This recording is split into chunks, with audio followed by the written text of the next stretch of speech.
Steph, Costco feels so 2020, the buying en masse, the bulking up, the hoarding. Where do you see Costco and some of those growth opportunities from here?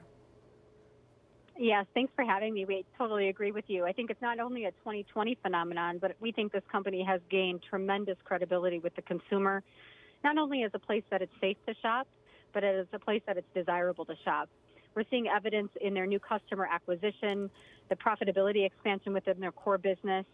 And if you've been to a Costco recently, you're seeing bigger shopping carts, bigger baskets. So new customers with bigger baskets means more growth in the future. Steph, who are these new customers? Because I'm looking at the other companies you cover, and like BJ's is one of them. I've actually become a new BJ's customer via the joy of Instacart. But who are going to Costco at the moment? Who's being converted? Yeah, clearly we see across retail that there are a lot of customers that are displaced today. Their favorite destinations, whether it was a department store or a drugstore or even across traditional grocery, they're finding that those destinations are not satisfying all their needs, in particular when they're trying to consolidate the number of trips that they're making. And so we find broadlines retailers like Costco, among a number of others, that are becoming destinations of choice. And I would note that you mentioned shopping through a service. It's one area that the club channel under indexes its peers. Online is only about 7 or 8% of Costco's business. This is clearly an untapped opportunity where there is inherent upside potential for them to really broaden that omni-channel experience for their guests. Talk to me more about that, because you write in your note, quote, digital under development offers a level of inherent upside optionality. Does that, though, mean that they have to invest? Is that a CapEx spend? And are you worried that maybe they are so behind some of their other peers in that digital development? I think a lot of it comes down to product mix. And Costco is still a dominant destination for food, both fresh food and packaged food. So as we see some of the other categories within their box start to grow as a percentage of their total mix, I think those omni-channel initiatives are going to become more natural for them as a strategy set.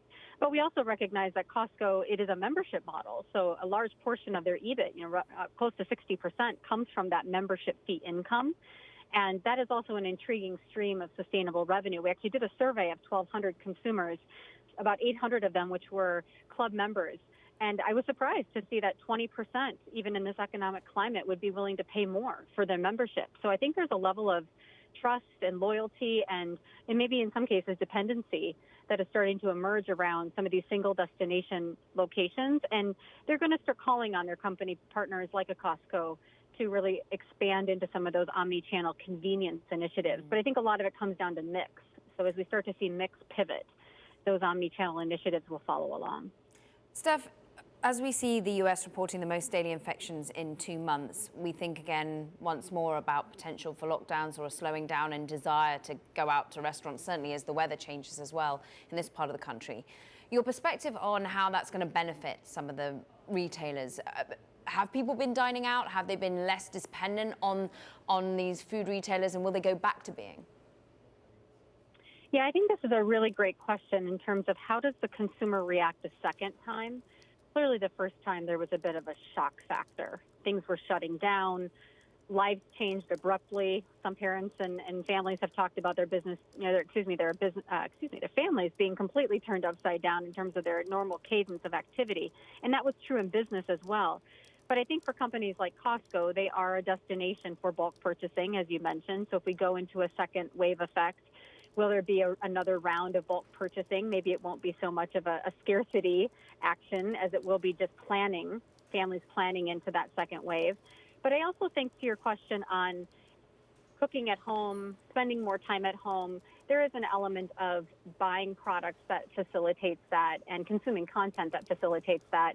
One thing in the conversation with Costco recently that they reminded me of is just the safe spaces to shop. And Costco's aisles are 12 to 15 feet versus a typical grocery store, which might be 4 to 5 feet.